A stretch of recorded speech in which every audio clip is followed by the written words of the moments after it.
Good morning everyone. আজকে সকালবেলা ঘুম থেকে উঠে দেখি একদম আকাশে পুরো ঝমঝমিয়ে বৃষ্টি হচ্ছিল। এতদিনের অপেক্ষায় ফাইনালি সকালবেলা ঘুম থেকে উঠে দেখতে পাচ্ছিলাম বৃষ্টি।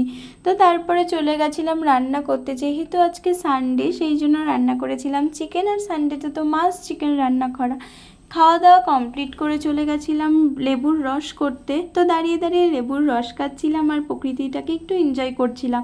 যেহেতু এত সুন্দর ওয়েদার, আমার না একদম শান্তি লাগছে। এত সুন্দর বৃষ্টি হচ্ছে, মাঝে মাঝে আবার রোদও উঠছে। দারুণ ওয়েদার। কলকাতাতে এতদিনের শাস্তিটা আজকে পরিপূর্ণ হলো। তারপরে হঠাৎ করে দেখি গাছের মধ্যে একটা বক এসে বসেছিল, পুরো সাদা কালারের বক, আর কত বড় ঠোঁট ছিল সেটাই তোমাদের সাথে শেয়ার করেছি। তারপর সন্ধ্যাবেলা একটু স্ন্যাক্স রান্না করেছিলাম, কড়াই ছিল জাস্ট এটা শুধু ভাজতে হয়, ভেজে নিয়েছিলাম। তো আজকের মতো ভিডিওটা এতটুকুই। দেখা হবে নেক্সট